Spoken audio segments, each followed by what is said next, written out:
La vie sur l'exploitation est souvent proche de la vie de famille.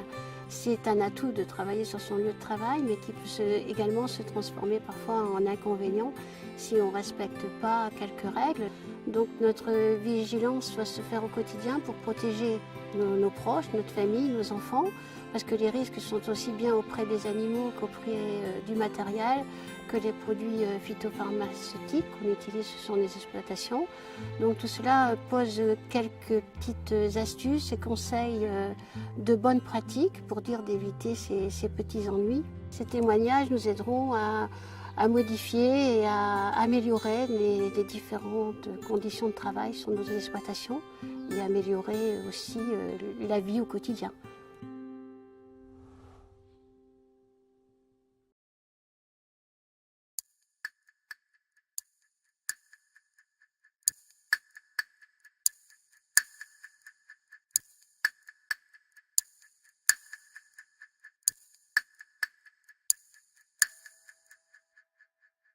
Sur la pulvérisation, les bons réflexes, c'est en premier avoir son tracteur propre, la cabine propre. Et après, au niveau de remplissage, essayer d'avoir au maximum ces EPI, c'est-à-dire les équipements de protection individuelle pour se protéger soi-même. Les protections sont similaires en fait à l'application des phytos avec le pulvé et puis avec le semoir. C'est des gants, masques. Et une particularité pour les semences, c'est les poussières, donc il faut se protéger aussi suivant le sens du vent et tout ça. Par contre, je commence par ça, par les EPI. Donc avant que j'intervienne sur mon pulvérisateur, s'il me manque quelque chose, j'ai rien fait sur le pulvérisateur, donc je suis libre. Pour moi, le comptablier, c'est celui qui va bien à mettre, c'est-à-dire assez rapidement, qu'il soit efficace, c'est-à-dire qu'il protège tout l'avant du corps.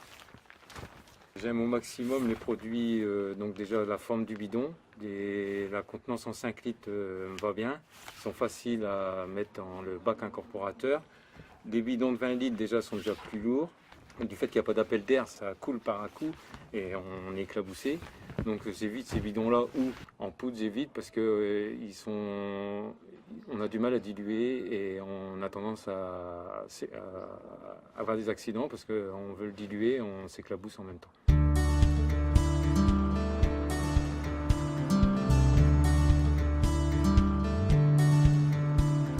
La cabine doit rester totalement propre et c'est pour ça qu'on l'a équipé de filtres à charbon. L'intérieur du filtre à charbon, c'est juste de filtrer l'air de l'extérieur. Une autre manipulation très importante, c'est lorsqu'on doit intervenir sur le pulvérisateur et qu'on doit descendre sa cabine. On ferme la porte de la cabine. Donc le premier réflexe, c'est de prendre les gants. On fait l'intervention sur le pulvérisateur. Et ensuite que l'intervention est finie, la première chose, c'est de laver ses gants. Donc rincer ses gants. Je referme, je retire mes gants. Je tire sur les doigts, pas les attraper à l'intérieur, comme ça mes mains sont toujours saines. Je range mes gants, je fais la boîte, je rince mes mains. Et comme ça, on peut remonter dans son tracteur et la cabine reste propre. Donc les bons réflexes pour nettoyer sa cabine, c'est de prendre une lingette et puis ensuite de donner juste un coup sur le volant, sur tout ce qu'on touche, principalement le levier de vitesse, l'accélérateur, puis les boutons du pulvérisateur. La nourriture dans la cabine, j'ai un endroit bien spécifique, donc dans une petite glacière. Donc je mets ce qui est boisson et pique-nique pour garder une bonne hygiène. Pour moi, il faut toujours tout soit à proximité pour que l'on fasse tout bien.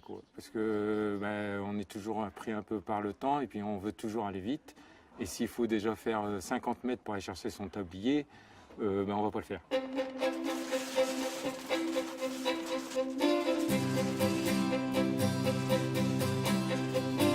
Je suis agricultrice dans une exploitation plus tournée vers l'élevage, avec des vaches laitières, des taurillons et un peu de céréales. Notre maison est sur l'exploitation, c'est beaucoup plus facile pour de l'élevage. Donc tout est lié, le lieu professionnel et le lieu privé. On essaie de séparer la vie professionnelle de la vie personnelle, donc en ayant des lieux qui sont dédiés à la vie de la famille et des lieux qui sont professionnels.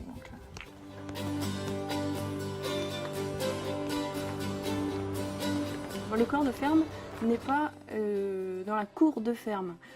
Ce qui fait qu'il y a un temps de déplacement entre l'exploitation et le moment où on va travailler avec les différents produits, les différentes interventions, et le moment où on rentre à la maison. Les enfants et même les adultes sont au courant qu'on ne met pas les pieds dans la ferme sans nous.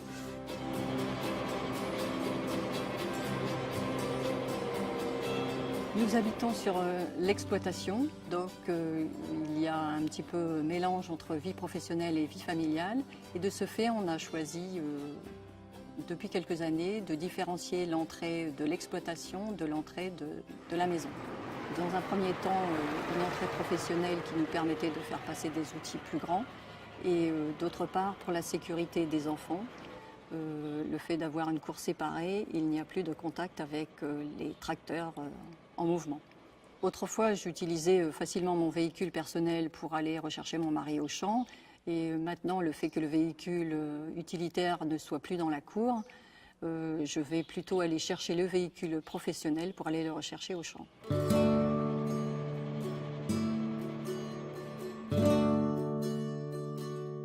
On n'a qu'un seul portable, professionnel et privé, c'est le même. Hein. Notre métier est tellement lié qu'on ne sépare pas les deux. Le portable est vecteur de poussière, de saleté. Il y a des moments où il faut, si on a les mains trop sales, ne pas répondre. Et puis on répond un peu plus tard. On fait aussi le nettoyer un petit peu entre deux, pas oublier. Et puis éviter de le mettre en contact avec nos enfants ou notre vie personnelle. Par exemple, mon mari, quand il rentre à la maison, il pose toujours son portable sur le plan de travail de la cuisine. C'est l'endroit où il le range le soir quand il rentre à la maison. Donc c'est pas toujours le meilleur endroit parce que je peux être à côté en train de préparer à manger aussi.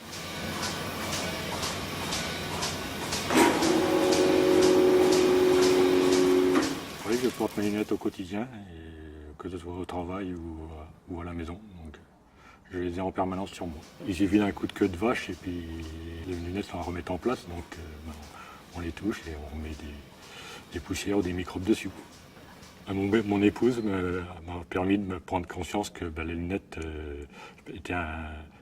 pouvaient véhiculer des poussières ou autres, et donc qu'il fallait y faire attention.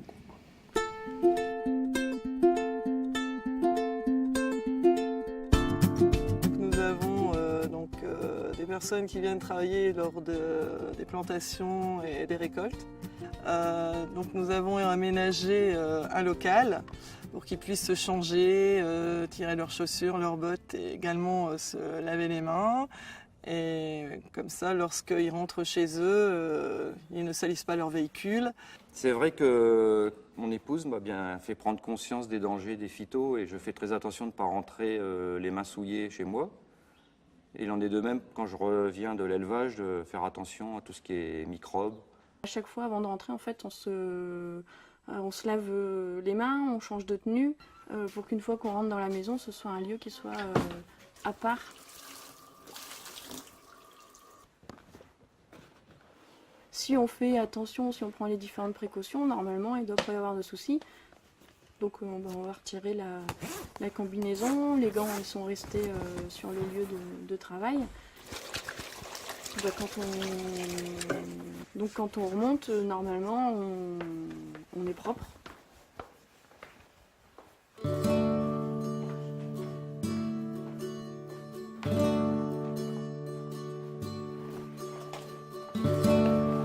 J'ai un lieu de vie et j'ai un lieu de travail. Dans chaque lieu, j'ai utilisé une machine à laver différente. Dans l'une, j'utilise je lave le linge de famille, et dans l'autre, sur le milieu professionnel, je lave le linge de ferme. Je n'ai pas envie de mélanger le linge professionnel où il y a pu y avoir des traces de déjection ou des traces de produits phyto avec mon linge de famille. Aussi parce que les agriculteurs ne sont pas forcément au courant qu'ils ont la possibilité de faire passer l'achat d'une machine à laver sur la comptabilité.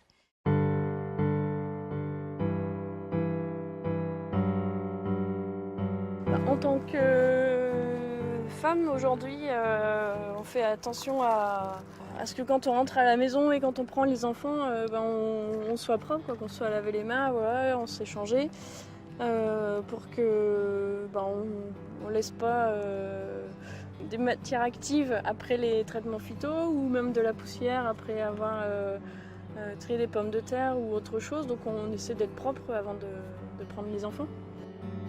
Je pense que mes parents, mes grands-parents avaient sûrement moins conscience de l'impact des différents produits, que ce soit les produits phytosanitaires ou même d'autres choses, qu'aujourd'hui, avec tous les messages de prévention qu'on a de différentes parts, on fait plus attention à nous et à nos enfants.